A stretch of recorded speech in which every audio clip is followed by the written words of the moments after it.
Good morning. We are going to continue where we stopped last time in our discussion of theater nursing. In today's discussion, it's my hope that we are going to finish the whole package of theater nursing so that next time when we meet, we may start looking at other surgical conditions, especially surgery 2 or surgery 3. So today we'll start from surprise and the preparations for operations. We did part of this the last time we meet, but I just want to create like an environment where everyone will be able to follow so that the topic or discussion can be well followed. So supplies of theater, we talk of suturing materials. Sutures have 4 types, both absorbable and non-absorbable sutures. So when we talk of absorbable sutures, we have natural absorbable sutures, and under natural absorbable sutures, examples are chromic catgut, plain catgut, collagen, living tissue, fascia lata. So the natural absorbable sutures, which are chromic catgut and plain catgut, they are made from natural living tissue. They are made from natural living tissue, especially the tissues from the intestines. We also have synthetic absorbable sutures. So these synthetic absorbable sutures, examples are Dexone, Maxone, Polidoxazone, like we abbreviate it as the PDS, Polidoxazone or Biocrew. These are under synthetic absorbable sutures.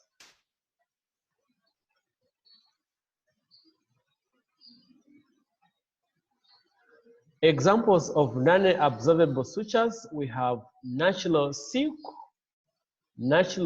which is in warm cut like a thread, just look like a thread.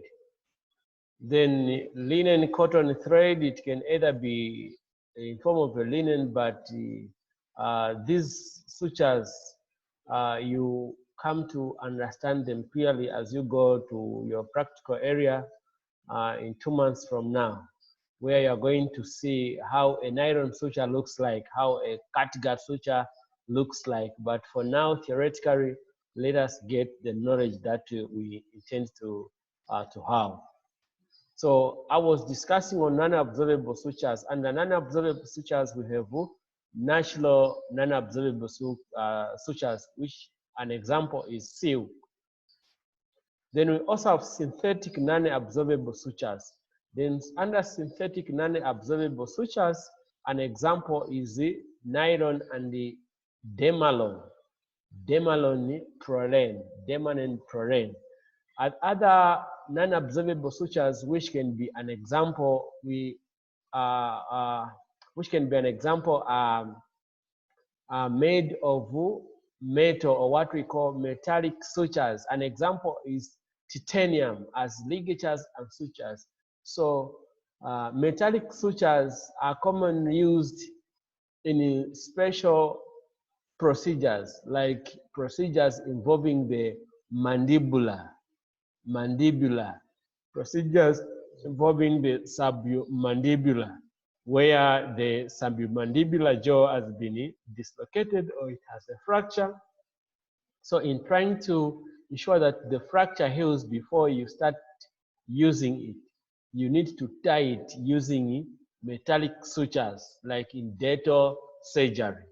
In dental surgery, as well as in surgery of the bones or orthopedic surgery.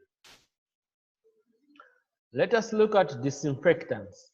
This includes liquids and chemicals. Chemicals. Some solid substances such as Savron, methylated spirit, iodine, zinc, chlorine granules, and septic soaps. All these, they fall under disinfectants, and they play a very important role in as far as theater nursing is concerned. Theater has to be disinfected all the times using these disinfectants. During an operation, you need to clean the skin of the patient using these disinfectants to reduce the risk of post-operative infections. So disinfectants plays a very important role in theater. Apart from that, even the linen that is used on patients, it has a lot of blood. It has to be disinfected before the porters they start to wash them in the Lewis room. You know that in theater there is high risk of contracting hepatitis B because much of the procedures that you do in theater, you put yourself at risk of coming into contact with fluids, blood from these patients, and you may hardly know that these patients have hepatitis B. As such, disinfectants will always help us to ensure that we prevent some communicable diseases that can be transmitted through contact with blood fluids. Under surgical supplies, this includes latex gloves, sterile gloves, all tubings, needles, and syringes. So you may realize that under latex gloves, we are talking of sterile surgical gloves. We're also talking of cleaning gloves, which should be used during cleaning procedures, disinfecting of theater on major and minor days, damp dusting early in the morning before you start the operations. You need to put on these gloves.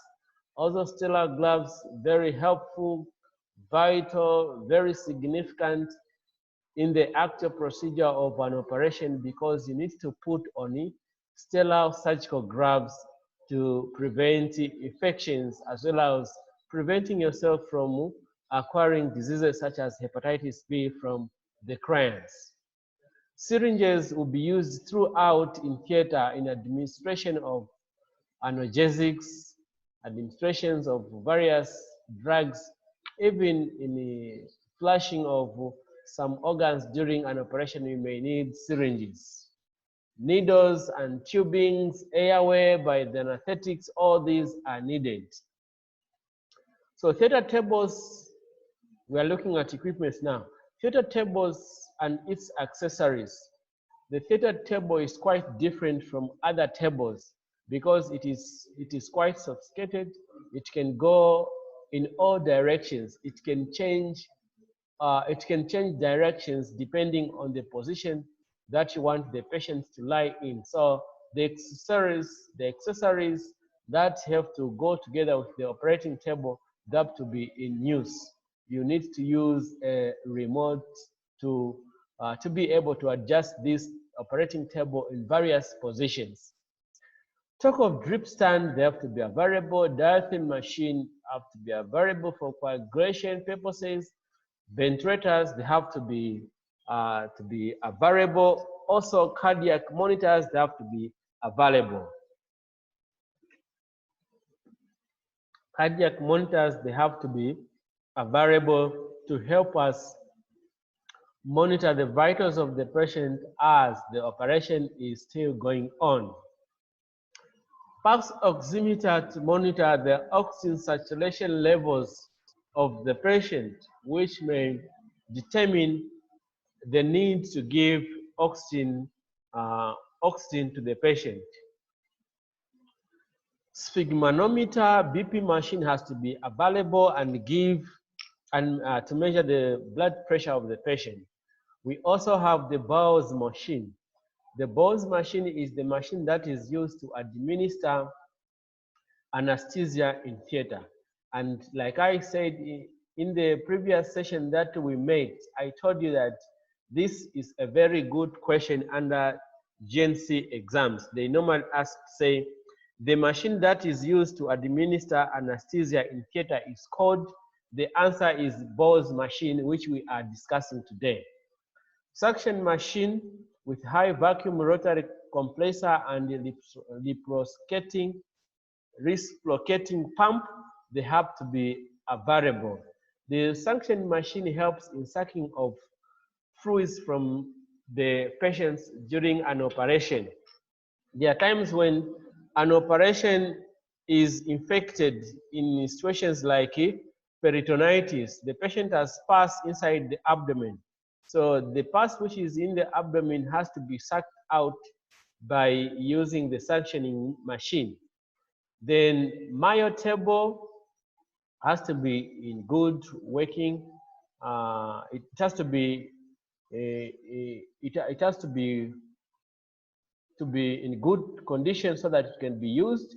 Also, kick buckets. These are special buckets you find in theater so that you can throw your dates by operating them using your foot. Also, swab blank. Swab blank. This simply means that an area where you throw your swabs during an operation. In an operation, you need to know that before an operation starts, you need to count all the instruments that you have started with, all the swabs that you've started with, so that you don't risk of leaving any swab in the abdomen of the patient. You don't risk of leaving any instrument in the abdomen of the patient, as leaving of these instruments can cause peritonitis or can bring about infection in the healing of the wound. Also, stools, they have to be available. We have stools which are quite high in theater, where a surgeon, assistant surgeon, or a scrub nurse can sit on when they are quite tired. As you know, that some procedures, they can take long, about 4 hours, 5 hours, 6 hours. So there'll be need for these to sit down as they will be operating. Also, suture rank. A suture rank is a place where you are going to find all sorts of sutures. All sorts of sutures.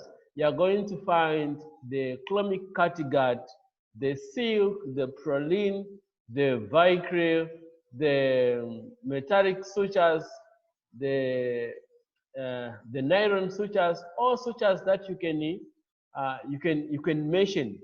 They have to be found on the suture rack, and they have to be well arranged so that in a situation where you've been told to get a suture, you don't get confused, you don't get disturbed, but you have to know where to get or to find the sutures without problems. We also have trolleys. So trolleys in theater, they have to be well oiled. They have to be well oiled to reduce noise, which will be coming out as a result of friction. Let's look at handling of equipment. All equipments must be handled with care and must be cleaned and maintained according to specifications, e.g. endoscopies. So you may realize that some equipments which are used in theater, they are quite expensive. So we need to look after them with much care so that their lifespan can be prolonged. Qualified personnel must attend to 4 equipments promptly, like 4 sockets. They can be attended to by qualified personnel from the workshop department so that we don't cause hazards of fire in theater. Let us look at scrubbing, gowning, and gloving. Scrubbing, gowning, and gloving.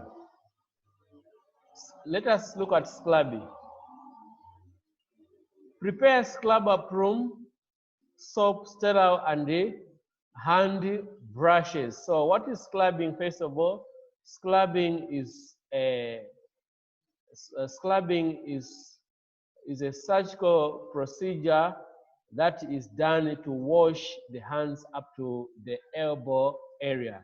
It's the surgical washing of hands which should go up to the elbow to ensure that you are free from microorganisms.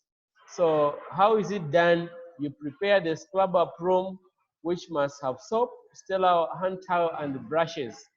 Then adjust the theater gear so that you have enough space on your arms to rinse with water. To rinse with water, adjust water to prefer pressure Wet both hands to elbow, one after the other.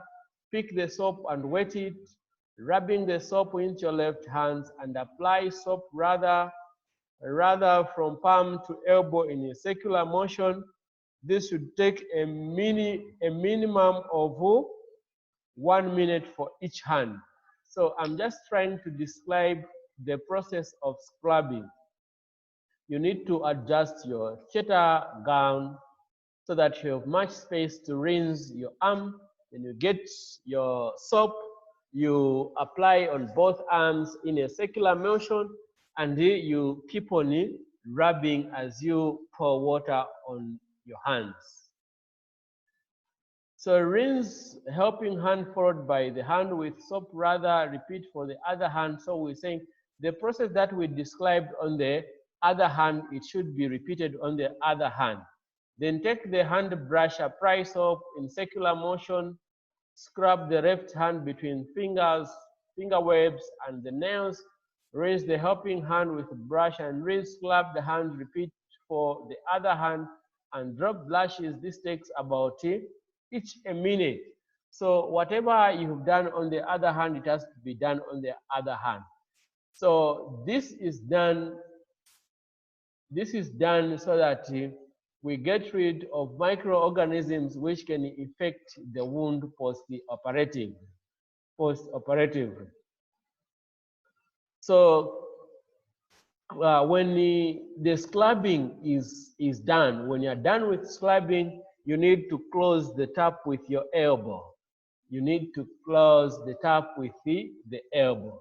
So that takes us to the end of scrubbing. Now let us look at gowning. Dry your hands using a sterile towel, using 2 corners of each hand. Collect gown from runner. Identify the neck and bottom. Drop the bottom.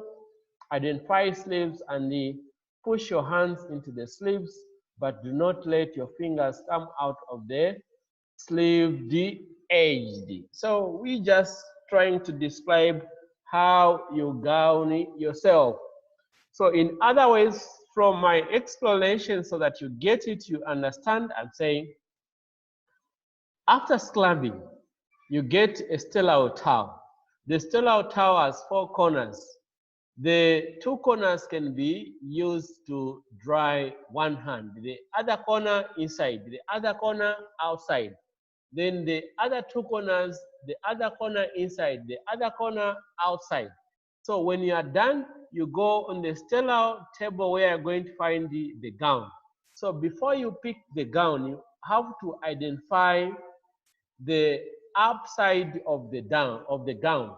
When you identify the upside of the gown, you lift the gown high enough. Then you hold the neck of the gown. When you hold the neck of the gown, you are going to drop it. So the lower end of the gown is going to drop down. So while holding the gown up, you are going to identify the inside of the gown. When you identify the inside of the gown and the arms of the gown, then you are going to insert your arms inside so that the gown can be finally gowned on you. After gowning yourself, you need now to start gloving. So now let us look at gloving. There are 3 methods of gloving, namely the closed, open, and plunging in methods. Let us look at closed method. Receive the correct size of gloves, that is the face point. So before actually you scrub up, you need to know that you need to know the size of the glove that you normally use when you want to do a procedure. So you should have opened the correct size of gloves for you. So pick the right glove and place it on your right palm with its open end on fingertips. whilst the thumb part of the glove is pressed on the side of the thumb. With the helping hand, hold the cuff of the glove and put it over fingers whilst pushing the hands being gloved into the glove. Repeat for the same hand and adjust it. So under closed, this is the one that is which is quite common, the one that we actually even use when we're doing OSCE exams. Then open, close with the hands of the sleeves of the gown. Pick the light glove with your left. So this one, with open method, this one, you don't touch the gloves yourself. You touch the gloves with the sleeve of the gown. You touch the glove with the sleeve of the gown, but you gown just like the way you gown in closed open method. The same way you do it in closed open method, it is the same way you do in open method. The only difference is that in open method, the gloves are being touched with the gown that you've put on. So there's no contact with there's no contact between the fingers and the gown in the process of gowning. Let us look at the plunging in method. This is used to glove a member of the surgical team, e.g. surgeon, assistant surgeon, with the corresponding thumbs of the gloves facing the hands to be gloved. So the plunging method, this is the method that the scrub nurse uses to scrub the surgeon or the assistant surgeon. You get the glove that the surgeon is supposed to glove on, then you open it widely, then the surgeon with the hands like this will come and plunge himself inside the gown that is supposed to be plunged. And that is the reason why it is called plunging in method. Let us look at the stellar field. Once the patient is on the table, the skin of the patient is swabbed, is washed, with antiseptic, beginning with the Savlon, then iodine, and lastly with methylated spirit. The patient is draped with stellar material, beginning with the covering the lower limbs to abdomen, and then above the umbilicus, covering the chest, making the anesthetic screen, and lastly the covered on the sides, fastened with the towel clips. The area around and between the surgical team is considered the stellar. So we are just talking of the stellar field. The stellar field is made up of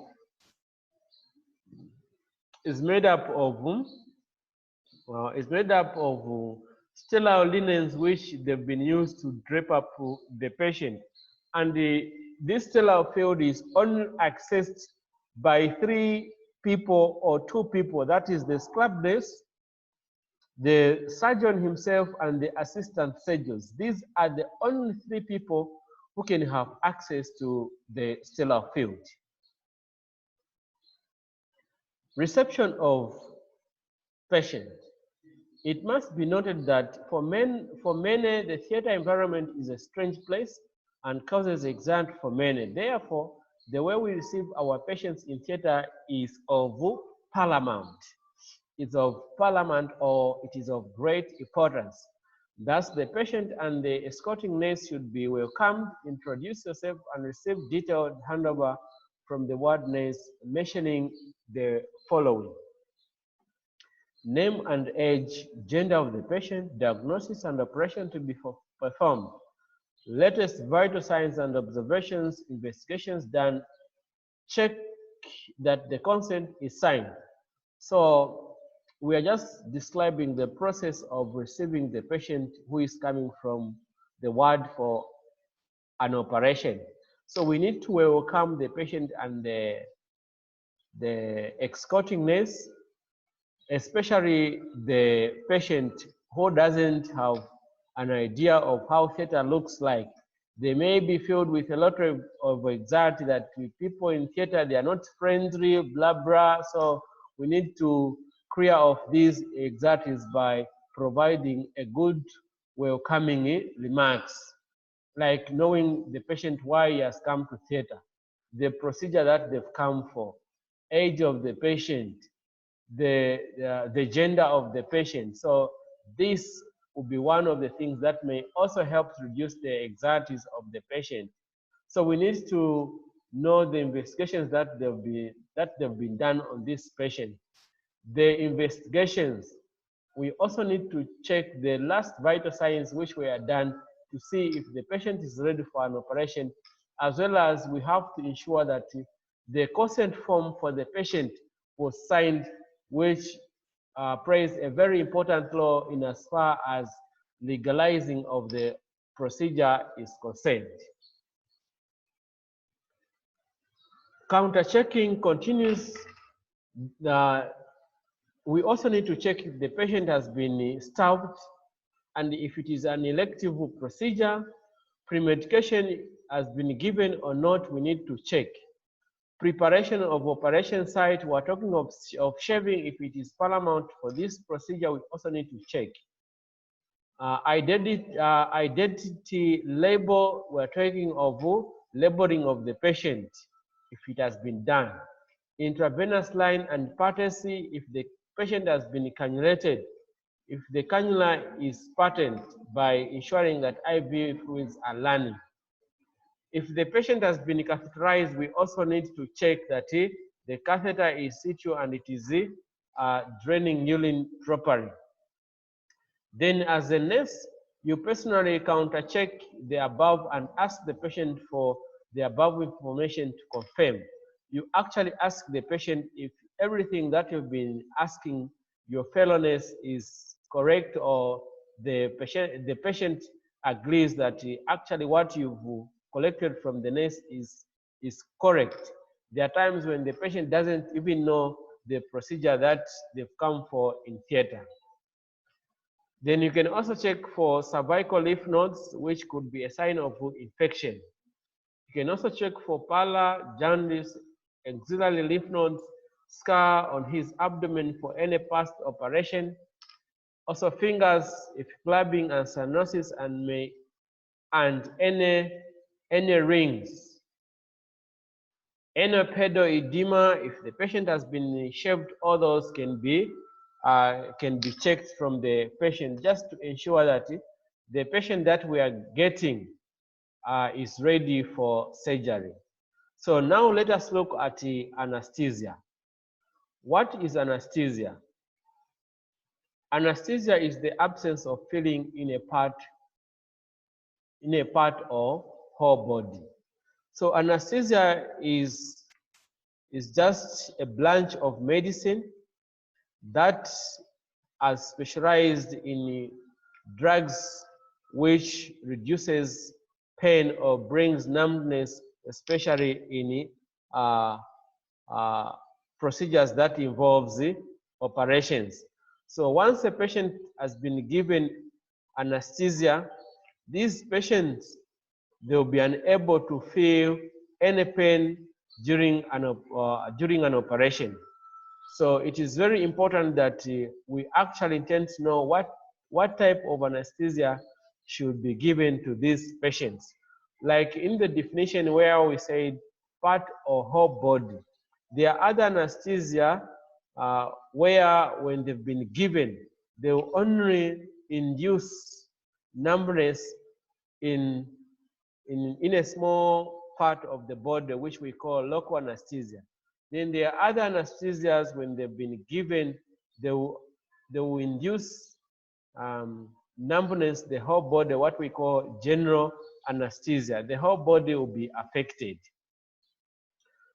Analgesia is the absence of pain or without pain and is used to describe the state in which pain has been abolished without leading to loss of consciousness in the patient. So why are we describing analgesia?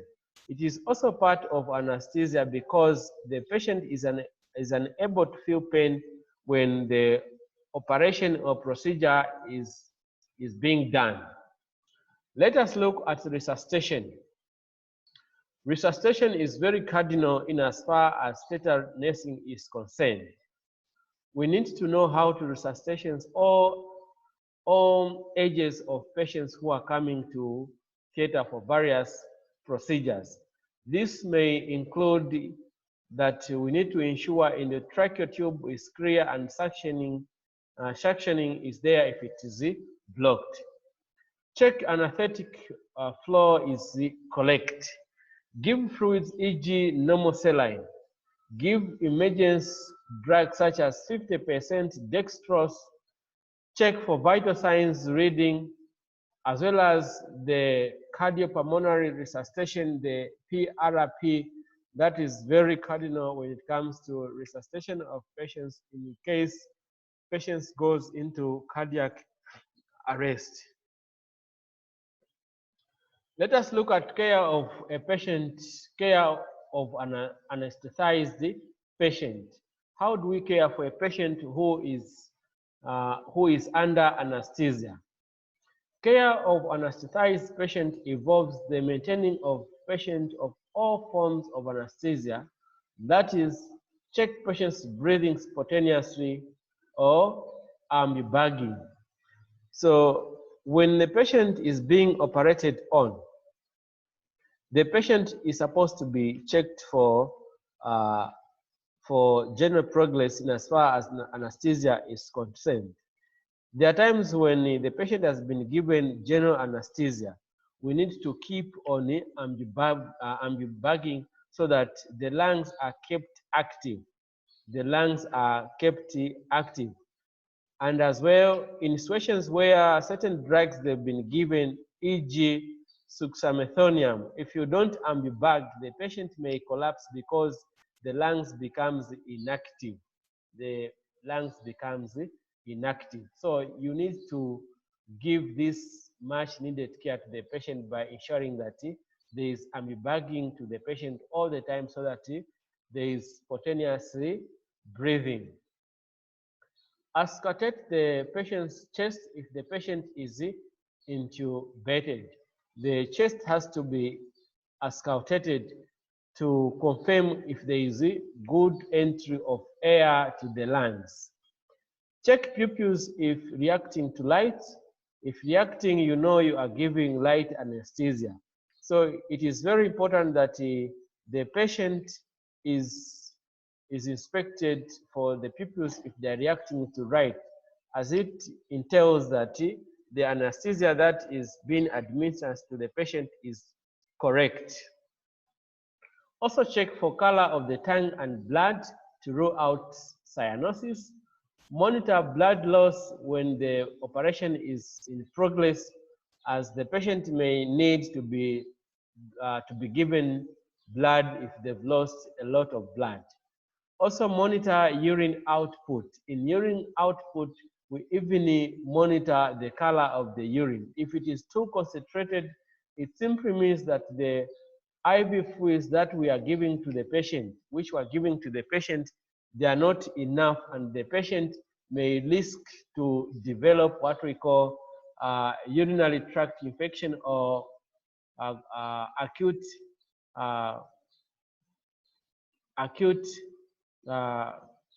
they may develop acute renal failure. They may develop acute renal failure due to reduction of renal perfusion. We also need to monitor heart rate.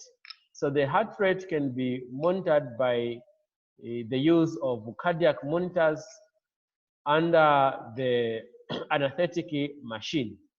Also monitor oxygen supply through the pulse oximeter, which may give us details or parameters they need to administer oxygen therapy to the patients while the operation is going on.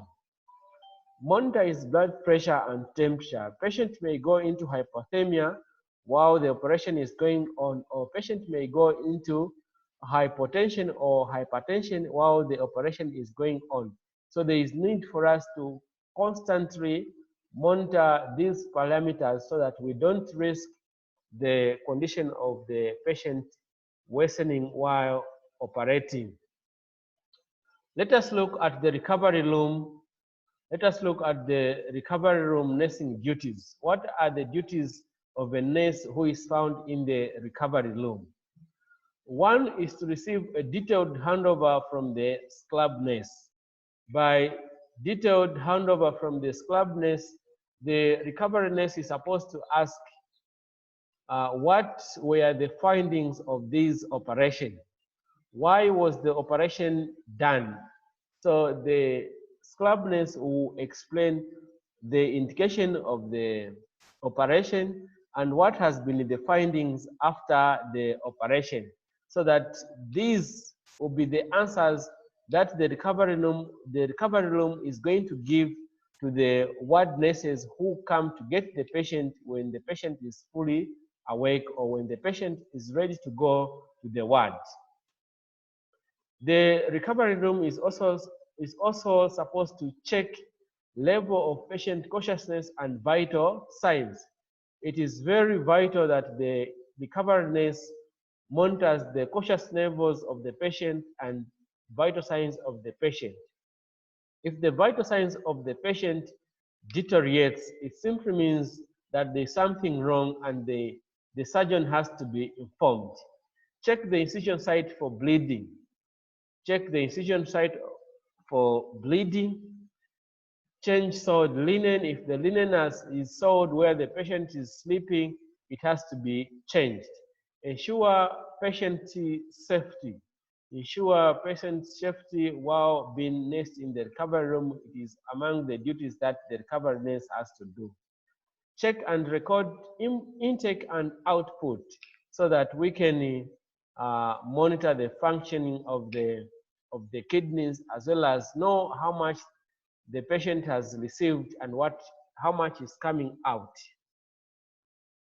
Provide psychological care to the patient by reassuring the patient that as a surgical team or as medical team, we are doing everything possible to ensure that the patient recovers within a few days after an operation. So there'll be need that the patient keeps on being reassured that everything is being done to ensure that they recover from the operation. Also, checking of airway and IV lines for patency. It is very important that the patient is checked to ensure that the airway is clear all the times, and the IV lines, they are running and giving the correct prescribed IV fluids to the patient to prevent or avoid the overhydration. Then inform ward staff to collect the patient when well recovered. It's also the duty of the recovery nurse to inform the nurses from the ward when the patient is ready to go, that they can come and get the patient who is ready to go to the ward because they have recovered from anesthesia. If there's any specimen that was collected during an operation, it is the duty of the recovery nurse to send that specimen to the ward or to the lab.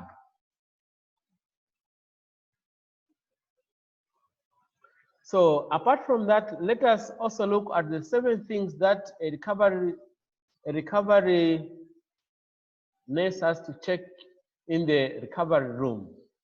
The most cardinal things that the recovery nurse has to check in the recovery room: airway patency, blood pressure, pulse, intake and output, fluid loss through blood loss, levels of consciousness, pain signified by restlessness. So these are the most cardinal things that the recovery nurse is supposed to pay attention when the patient is being nursed in the recovery rooms. Let us also look at the types of incision commonly used in surgery. Types of incision commonly used in surgery. To make an incision, you must know the tissues the surgeon or you are to cut through.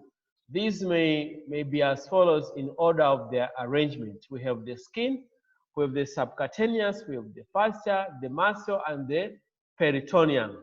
So when suturing, it is very important that these layers, they've been sutures to prevent burst abdomen postoperatively, to prevent burst abdomen postoperatively. So the types of incision commonly used in surgery includes midline incision, midline incision. It can be upper or lower middle. It can be upper or lower mid. We also have right or left paramedian incision. We also have what we call cochlear or transverse incision, which can be made across. We also have what we call fascial or elliptical, which is made in the lower region, and in most cases, this is used in procedures of cesarean sections where we want to extract the baby in an expecting mother who has failed to deliver by SVD.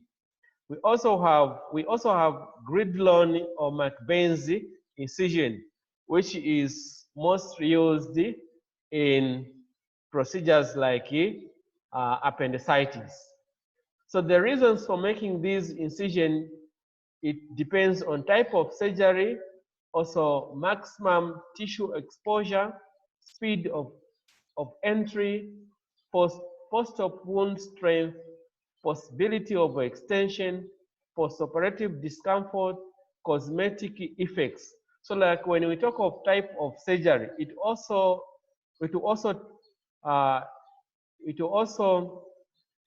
the type of surgery will also tells you the type of incision that you are supposed to make in your operation.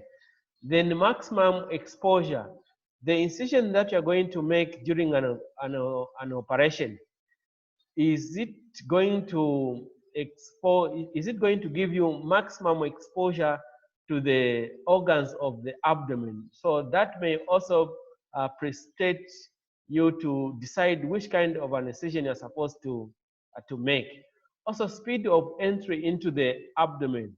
If you use, let's say, McBain's incision, which is just a small incision which has which gives you access to the appendix. But if you want to have access to all organs in the abdomen, it may take time. So if you are to make an midline incision, you are going to find that you are going to have access to a lot of abdominal organs. That's why we're saying speed of entry may also precipitate you or to decide what kind or which kind of incision you have to make. During an operation. Also, possibility of post-operative wound strength also will give you an idea which incision you have to make, as well as the cosmetic effects, like the perinatal incision that is used in cesarean sections. When the wound heals, it's only few people who can tell that a woman underwent a cesarean section, because the wound, in most cases, it just looks like a moon. So very few people may know that it is just there because of an operation which was done previously. So we have come to our end of our discussion, unless you have questions. I thank you so much for paying attention.